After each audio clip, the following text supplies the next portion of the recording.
वंदे मातरम का मतलब क्या है? वंदे मातरम का मतलब है मातृभूमि की वंदना।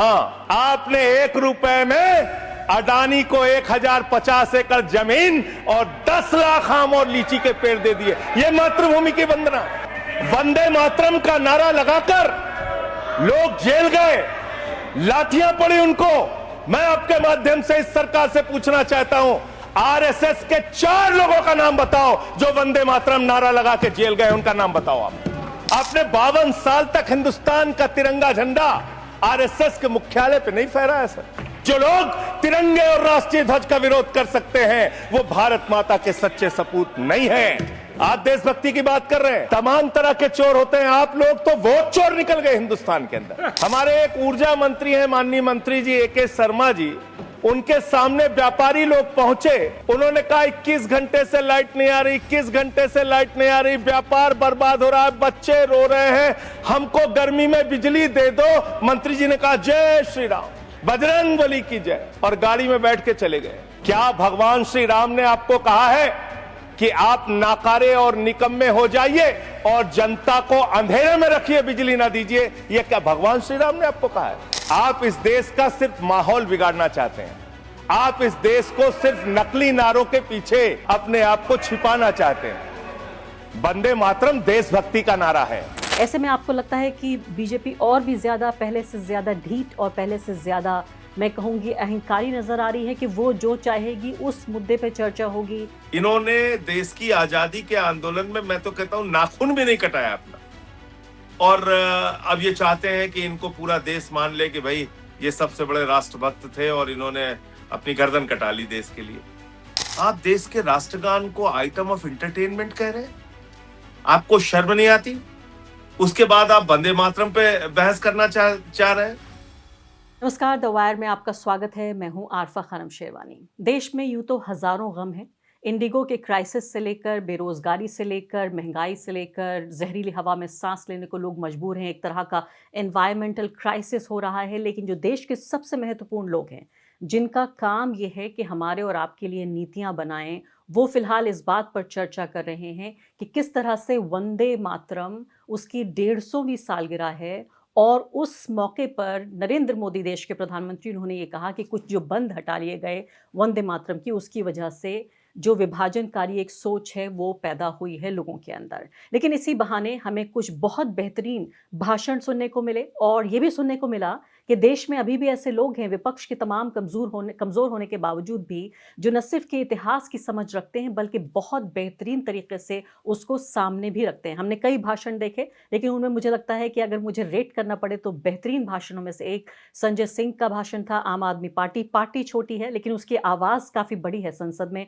संजय जी जब बोलते हैं तो लोग ठहर के सुनते हैं, देश ठहर के सुनता है। संजय जी, बहुत शानदार भाषण के लिए पहली बात तो आपको बधाई। मैं ये भी पूछूंगी कि आपने भाषण लिखा, कितनी तैयारी की, लेकिन जो सबसे महत्वपूर्ण आपने जो उसमें बातें कही हैं उनमें एक बहुत बड़ा आरोप लगाया है, और कुछ लोग कह रहे हैं कि ये तो बहुत ही ज्यादा एक ब्लैंकेट तरीके से बात आपने कह दी कि वो लोग जो मातृभूमि को बेच रहे हैं, उन लोगों को मातृभूमि के बारे में बात करने का अधिकार नहीं है। पूरा जो राष्ट्रवाद का और राष्ट्र प्रेम का जो पूरा एक दावा है, एक झटके में आपने भाजपा के हलक से छीन लिया। आरफा जी, आपको और आपके दर्शकों को नमस्कार। देखिए, मैंने जो भी बातें कही हैं वो पूरे तथ्य के साथ कही हैं, प्रमाण के साथ कही हैं। और कल बहुत अच्छा ये हुआ कि गृह मंत्री साहब ने और जेपी नड्डा साहब ने कहा कि जो भी आप बात बोलिए उसको रिकॉर्ड पे लेके आइए। तो मैंने सारे कागजात पार्लियामेंट में जमा कर दिए और सारी बातें रिकॉर्ड पे आ गई। अब एक एक करके मैं आपको बताता हूँ। पहली बात तो ये जो स्पीच तैयार करने का होता है उसमें हमारी रिसर्च की टीम भी काम करती है, मैं भी अपनी ओर से कुछ फीडबैक देता हूँ। तो बहुत सारी चीजें ऐसी मिली जिसमें मुझे लगा कि भाई वंदे मातरम से इनका क्या लेना देना है। इन लोगों ने राष्ट्रगान का विरोध किया। इन लोगों ने भारत के राष्ट्रीय ध्वज का विरोध किया। इन लोगों ने भारत छोड़ो आंदोलन का विरोध किया। और इतना ही नहीं, 52 साल तक आरएसएस के मुख्यालय पे तिरंगा झंडा नहीं फहराया गया। और जिन 3 लड़कों ने तिरंगा झंडा फहराने की कोशिश की, उनके ऊपर इन लोगों ने एफआईआर दर्ज कराई और 13 साल तक मुकदमा लड़ा। तो ये आरएसएस की और बीजेपी के पुरखों की सच्चाई है। तो मैंने सदन के अंदर वही कहा कि भाई आपने ऑर्गेनाइजर अखबार में 28 दिसंबर 1949 को एक लेख लिखा जिसमें आपने कहा कि जन गण मन यानी कि देश का राष्ट्रगान जो है वो राष्ट्रगान आइटम ऑफ एंटरटेनमेंट है। ये इनके ऑर्गेनाइजर अखबार में लिखा हुआ है।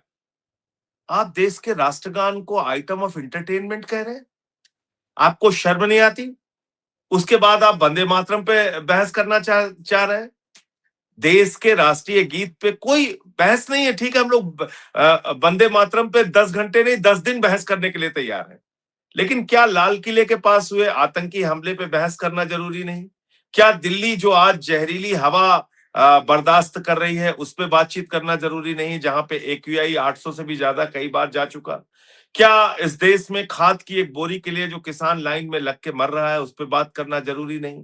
बेरोजगारी के कारण जो नौजवान आत्महत्या कर रहा है या इंडिगो का इतना बड़ा क्राइसिस आया, ये सारे मुद्दे आपके लिए महत्वपूर्ण नहीं है?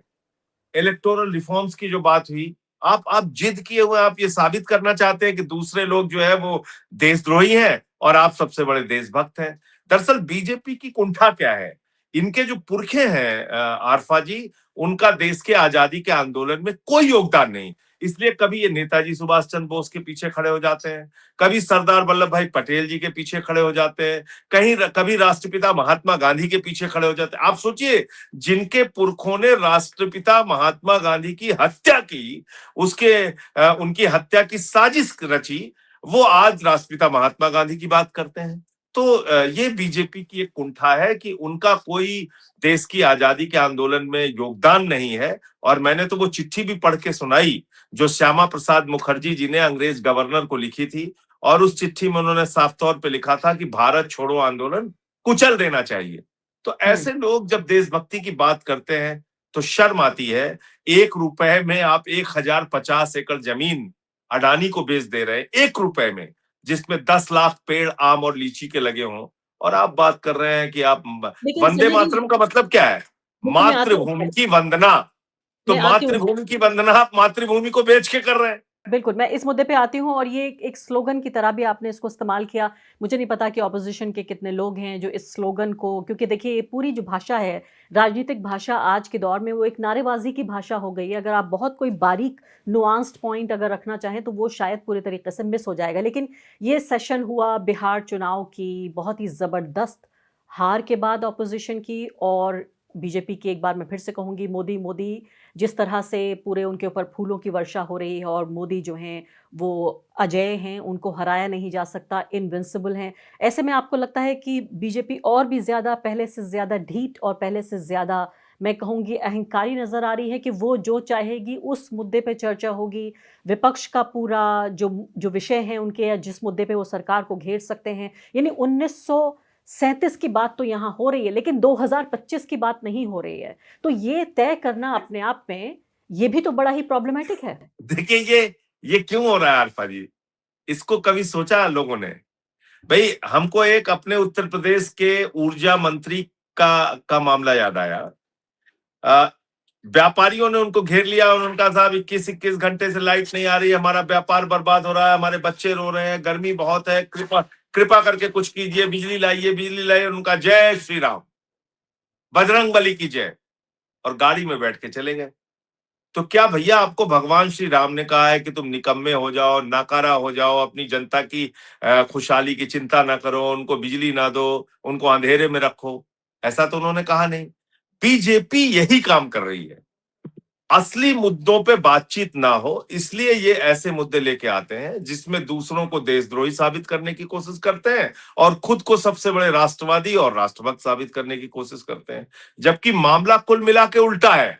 इन्होंने देश की आजादी के आंदोलन में, मैं तो कहता हूं, नाखून भी नहीं कटाया अपना, और अब ये चाहते हैं कि इनको पूरा देश मान ले कि भाई ये सबसे बड़े राष्ट्रभक्त थे और इन्होंने अपनी गर्दन कटा ली देश के लिए। तो ये चीज, ये अपने गुनाहों, बेरोजगारी पे बात ना हो, खाद की बोरी के लिए किसान मर रहा है उस पे बात ना हो, देश में सरकारी स्कूल बंद किए जा रहे हैं उस पे बातचीत ना हो, दिल्ली में जहरीली हवा के बारे में बातचीत ना हो। तो इन तमाम समस्याओं से ध्यान हटाने का सबसे अच्छा तरीका क्या है क्या आप कोई ऐसा मुद्दा लेके आइए जिसपे सब, अच्छा गोदी मीडिया को भी इन्हीं चीजों में मजा आता है। हम्म।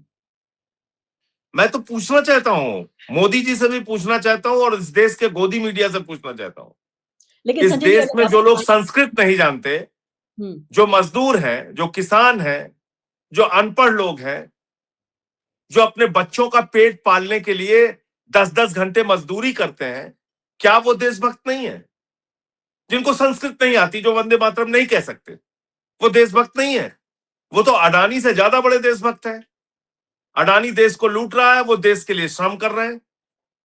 वो विजय माल्या से ज्यादा बड़े देशभक्त हैं, नीरव मोदी से ज्यादा बड़े देशभक्त हैं, वो ललित मोदी से ज्यादा बड़े देशभक्त हैं, क्योंकि ये देश की बैंकों को लूट रहे हैं और वो अपने श्रम से कमाया हुआ पैसा देश की बैंकों में जमा कर रहे हैं। तो आप ये क्या साबित करना चाहते हैं भाई? लेकिन और इसके अलावा आप कांग्रेस पार्टी से नहीं है संजय जी, लेकिन कांग्रेस सिर्फ एक पार्टी नहीं बल्कि एक सोच भी है, और साथ में ये भी ध्यान रखना पड़ेगा कि ये एक आज़ादी के आंदोलन से निकली हुई पार्टी है, और उस वक्त जाहिर है आम आदमी पार्टी भी नहीं हुआ करती थी। तो ये भी समझना ज़रूरी है कि जिस पॉलिटिकल पार्टी ने, जिसको सबसे बड़ी राष्ट्रवादी पार्टी होनी चाहिए, वो कहीं ना कहीं उसके प्लैंक ज़मीन उसके नीचे से निकाल ली गई है, और वो लोग चाहे संघ के लोग हों या भाजपा के लोग हों जिन्होंने मनोरंजन उसको कहा, कैसे वो सबसे बड़े राष्ट्रवादी बन गए? कैसे हो पा रहा है ये? राष्ट्रगान को इन्होंने आइटम ऑफ मनोरंजन कहा, जनगण मन को इन्होंने आइटम ऑफ एंटरटेनमेंट कहा। लेकिन ये हुआ इसलिए कि देखिए, लोकतंत्र के अंदर पक्ष भी है और विपक्ष भी है। आपकी ताकत भले कम हो सकती है, लेकिन आवाज उठाने का काम निरंतर जारी रखना होगा, आपको बोलना होगा। आप ये कल्पना कीजिए कि 190 साल तक इस देश में अंग्रेजों का शासन रहा। उस समय शहीद आजम भगत सिंह जी तो किसी संसदीय क्षेत्र के सांसद नहीं थे। उस समय सुखदेव, राजगुरु, शहीद अशफाक उल्लाह, शहीद रोशन सिंह, शहीद राजेंद्र लहड़ी, ये जो भारत के क्रांतिकारी थे, ये तो विधायक नहीं थे कहीं के। अगर वो ये सोच लेते कि भाई जब हम विधायक सांसद बनेंगे, जब हमारे पास पर्याप्त संसाधन होंगे, तभी हम बोलेंगे। गांधी जी तो कोई केंद्रीय मंत्री नहीं थे, और बाबा साहब ने जो तालाब में पानी पीने की लड़ाई लड़ी, तो उनके पास तो कोई इतना बड़ा संसाधन नहीं था। तो आज के विपक्ष को ये सोचना चाहिए कि भले ही वो जीतते जा रहे हैं चुनाव, छोड़ दीजिए, लेकिन चुनाव जीतने का मतलब ये नहीं है कि संविधान के खिलाफ ये काम करेंगे। चुनाव जीतने का मतलब ये नहीं है कि ये दूसरे लोगों को देशद्रोही कहेंगे।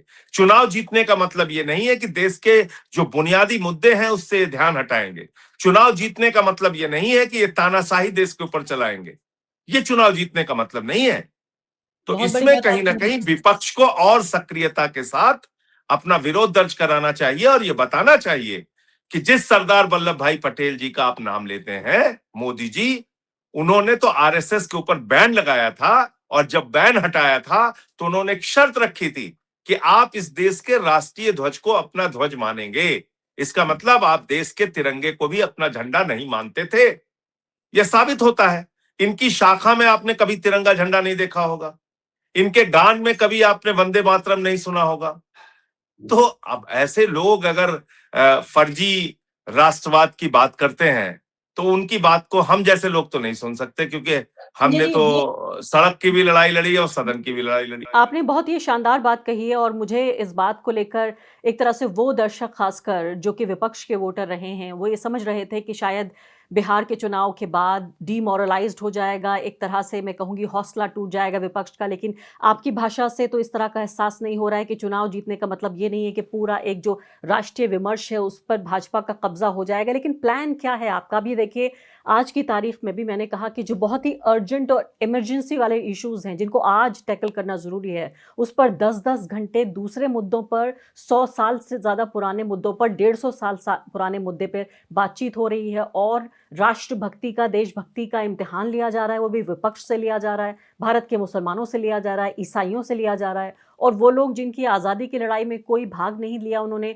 उनको जो है सीधे तौर पे फ्री पास मिल रहा है। ऐसे में विपक्ष के पास संसद में तो ऑप्शन कम है, लेकिन सड़क पर क्या ऑप्शन है आपके पास? कि सड़क पर ही ज्यादा ऑप्शन है। संसद में भी ऑप्शन है, सड़क पे भी ऑप्शन है। डॉक्टर लोहिया ने कहा था सड़क खामोश हो जाएगी तो संसद आवारा हो जाएगी। तो सड़क को जिंदा रखना होगा, और सदन को भी जिंदा रखना होगा। सदन में आप अपने जो जनता के मुद्दे हैं उसको मजबूती से उठाइए, जिससे लोगों तक आपकी बात पहुंचे, नंबर 1। और नंबर 2, सड़क पर जनता के मुद्दों के लिए आंदोलन कीजिए, जिससे सरकार निरंकुश ना होने पाए। भाई, इस देश में 75 में आपातकाल लगा, उसके खिलाफ लड़े ना लोग, जेल गए ना, उसके बाद आपातकाल खत्म हुआ। तो अगर आज मोदी की तानाशाही से लोग परेशान हैं, तो उसके लिए लड़ना पड़ेगा, आवाज उठानी पड़ेगी। लड़ाई आपकी लंबी हो सकती है, हो सकता है आपको कुछ मुकदमे झेलने पड़े, हो सकता है आपको जेल जाना पड़े, हो सकता है आपके पीछे ईडी सीबीआई छोड़ दी जाए, हो सकता है आपको तमाम दुश्वारियों का सामना करना पड़े, लेकिन इसका मतलब ये नहीं कि आप खामोश हो जाएंगे, चुपचाप घर में बैठ जाएंगे। फिर आपकी देशभक्ति कहाँ है? फिर आपकी देश के प्रति जिम्मेदारी कहाँ है? फिर तो आप भी सिर्फ इस ताक में है कि भाई जब चुनाव जीतेंगे तभी कुछ करेंगे। तो बिल्कुल। इस देश में जो किसान यूनियन है, जो किसानों के लिए लड़ते हैं, जो मजदूर संगठन है, जो मजदूरों के लिए लड़ते हैं, तो वो सब सारे संगठन को बंद कर देना चाहिए, क्योंकि वो बेचारे तो एमपी विधायक है नहीं, वो तो लड़ रहे हैं ना अपने हक के लिए। सही बात। ये संजय जो जी, एक छात्र बात संगठन है, तमाम छात्र संगठन विश्वविद्यालयों में लड़ रहे हैं। आप बताइए, मैं इलाहाबाद विश्वविद्यालय में गया था आरफा जी, वहां पे फैज अहमद फैज की स्मृति में बच्चे कार्यक्रम करना चाहते थे, इसकी एक एप्लीकेशन उन्होंने लगाई, इसके कारण से उनको सस्पेंड कर दिया गया। अब फैज अहमद फैज जो पाकिस्तान की तानाशाही के खिलाफ लड़ते थे, उनकी याद में एक कार्यक्रम अगर कोई हिंदुस्तान में करना चाहे जो जो पाकिस्तान की तानाशाही के खिलाफ लड़ते थे, तो आप बच्चों को सस्पेंड कर दे रहे हैं। इसका मतलब आप तानाशाही का समर्थन करते हैं, आप पाकिस्तान की भी तानाशाही का समर्थन करते हैं। तो कोई ना सोच है, न समझ है, बस खाली लोगों को आरोपित करना लेकिन है। संजय जी, अब यहाँ पे सवाल मेरा, जी हाँ, सवाल करना, मेरा अगला सवाल आपसे ये है कि हमने पिछले दिनों में देखा आपकी पॉलिटिकल पार्टी में, सिर्फ दिल्ली का अगर जिक्र कर लूँ, कि जो एक नकली यमुना बनाई गई, इसको मैं बेहतरीन एग्जाम्पल देना चाहती हूँ कि विपक्ष अगर चाहे तो वाकई सरकार को बैकफुट पे ला सकता है। आप ही के मंत्री, आप ही की पार्टी ने इसको इतना बड़ा मुद्दा बनाया कि नरेंद्र मोदी को अपने छठ के स्नान का कार्यक्रम रद्द करना पड़ा। लेकिन ये उसी छोटी तरह, घटना नहीं है, नहीं मैं कह रही हूँ उसी तरह की पहल, नहीं है आरफा जी, नहीं ये बड़ी घटना है, लेकिन मेरा सवाल पूरा, ये आपने जो बात कही, यही इस बात का उदाहरण है, जो इससे पहले आपने सवाल पूछा था कि अगर विपक्ष सजग रहे तो फिर क्या मजाल है सरकार की जबरदस्ती कर लेंगे।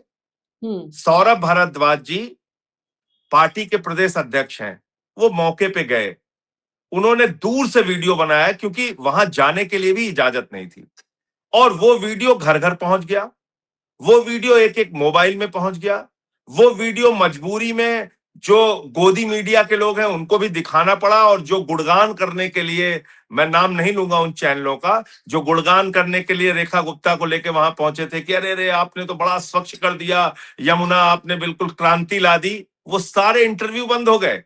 सिर्फ एक सौरभ भारद्वाज के, आप कह लीजिए उसको स्टिंग ऑपरेशन कह लीजिए, या जो भी आप कह लीजिए, उनके खुलासे से सबके सब बैकफुट पे चले गए। तो इसका मतलब वो इम्पैक्ट की पॉलिटिक्स थी। नहीं, बिल्कुल सही बात, लेकिन वही मैं कह रही हूँ, वो ऐसी पहल और एक ऐसी कोशिश हमें बाकी मुद्दों पर नहीं दिख रही है। जैसे कि इस वक्त प्रदूषण का जो मसला है, वो एक नेशनल इमरजेंसी होना चाहिए। दिल्ली शहर एक मरता हुआ शहर बन चुका है, लेकिन मैं ये देख रही हूँ कि जो पहल इस यमुना के मुद्दे पर देखी गई, उस तरह से पोल्यूशन के मुद्दे पर आपकी पार्टी उस तरह से देखिए, आगे नहीं हमारी आई है। पार्टी, अरफा जी, हमारी पार्टी ने बुलडोजर के सवाल पे जंतर मंतर पे धरना किया, आंदोलन किया, पॉल्यूशन के सवाल को हम लोग लगातार उठा रहे हैं, यमुना के सवाल को हमने उठाया, हमने बच्चों की फीस 80% दिल्ली में बढ़ाई गई उसका सवाल उठाया, बिजली कटौती का सवाल उठाया, मोहल्ला क्लिनिक बंद किए जाने का सवाल उठाया। तो 10 महीने में इन्होंने दिल्ली का तो बेड़ा गर्क कर दिया।